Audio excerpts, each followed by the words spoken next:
ఇక్కడ మళ్ళీ కొంచెం తెలివిగా ముందే సుస్మిత పటేల్ ఒక మాట అన్నారు, బీసీలు అంటే చిన్న చూప, బీసీలు అంటే అలుసా అని చెప్పేసి. సో ఒక బీసీ మంత్రిని తొలగిస్తే చాలా పెద్ద ప్రమాదం ఇప్పుడు తెలంగాణలో.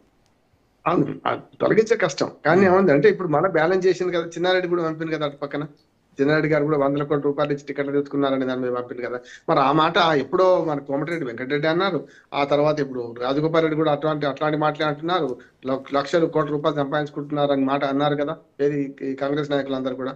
అందుకని ఒక విషయం చెప్పొచ్చు మనకు, అచ్చ కాంగ్రెస్ పచ్చ కాంగ్రెస్ లో ఇంకో కాంగ్రెస్ కూడా ఉన్నది. అచ్చ కాంగ్రెస్ ఏమో చెప్తున్న వి హనుమంతరావు లాంటి వాడు, సమస్య లేదు. అంటే జానారెడ్డి గారితో సహా తెలుగుదేశం చేరిన వాళ్ళు కాంగ్రెస్ లో కదా. ఓ రకంగా చెప్పాలంటే ఒక విహెచ్ లాంటి వాళ్ళు పాత కాంగ్రెస్ వాళ్ళందరూ పచ్చ కాంగ్రెస్. ఇక పచ్చ కాంగ్రెస్ అంటే రేవంత్ రెడ్డితో వచ్చినాడు. ఈ రెండు కాకుండా ఫిరాయింపుల కాంగ్రెస్ కూడా ఉంది కదా ఇప్పుడు ఇందులో. ఇప్పుడు అందులో అటు కాకుండా నా ఉత్తర ఇతర అన్నట్టు నా ఘటక కాకుండా ఇప్పుడు మన దానం నాగేందర్, కడియం శ్రీహరి వీళ్ళందరూ ఉన్నారు కదా.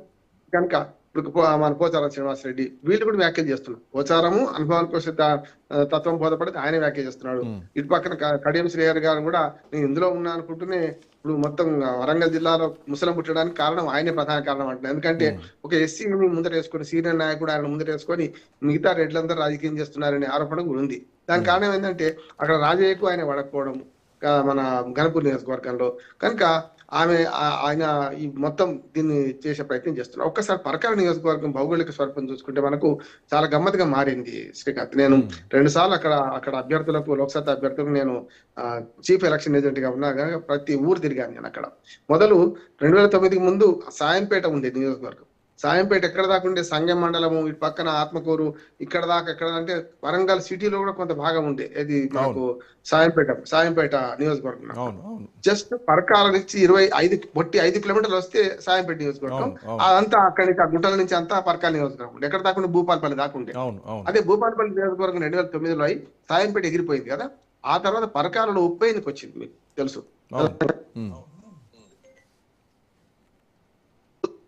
పరకాల వచ్చినప్పుడు అప్పుడు నేను చీఫ్ ఎలక్షన్ ఏజెంట్ గా నేను గట్టయ్యా నేను లోక్సత్తా అభ్యర్థికి పనిచేసిన ఊరు తిరిగాను. అప్పుడు నాకు అర్థమైంది కొండా సురేఖ ఇప్పటికి 3 పార్టీలు మారింది. మొట్టమొదటి అంతకుముందు టిఆర్ఎస్ ఉండి, అదే కాంగ్రెస్, తర్వాత టిఆర్ఎస్. కాంగ్రెస్ లో ఒక దేశంలో తెలంగాణ రాకపోతే రాజీనామా చేసిన ధీర వనిత కూడా చెప్పవచ్చు ఆమె కదా. మంత్రి పదవి రాజీనామా చేసింది అత్యంగా. కనుక ఖచ్చితంగా తెలంగాణ కోసం కొట్లాడిన దానిగా. కానీ ఈవెన్ అంటే మీరు అన్న పాయింట్లు ఇంకొకటి, వైఎస్ఆర్సీపీ వైఎస్ జగన్మోహన్ రెడ్డి ఎపిసోడ్ కూడా దీంట్లో ఉంది. 2012లో అప్పుడు జరిగినటువంటి పొలిటికల్ ఈక్వేషన్స్ లో జగన్మోహన్ రెడ్డి సైడ్ వెళ్ళడం. కాకపోతే అక్కడ ఒక మంచి సాంప్రదాయం ఏం కనిపిస్తుంది అంటే వాళ్ళు ఎప్పుడైనా కానీ రాజీనామాలు చేసే ప్రజల్లోకి వెళ్తారు. అంటే ఆ ప్రజా బలం ఉంటుంది కాబట్టి శాసనసభ్యత్వానికి రాజీనామా చేస్తారు, పార్టీలకు రాజీనామా చేస్తే జనాల్లోకి వస్తారు. అది ఇప్పుడు ఇట్లా అటు ఇటు కాకుండా ఏ పార్టీలో ఉన్నా చెప్పి మోసం చేయలే.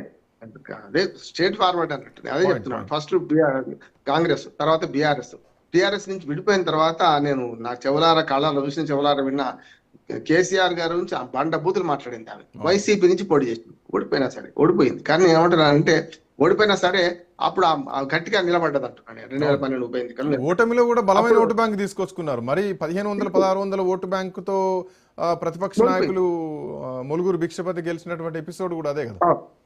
భిక్షపతి కలిసింది అదే కాంగ్రెస్ నుంచి. అందుకని ఏమంటున్నానంటే ఖచ్చితంగా బీఆర్ఎస్ ను బాగా దూరమాడింది, వైసీపీ నుంచి పోటీ చేసింది. అదొకటి. రెండోది ఏంటంటే ఇప్పుడు తన కూతురుతో మాట్లాడించడానికి 3 కారణాలు ఉన్నాయి.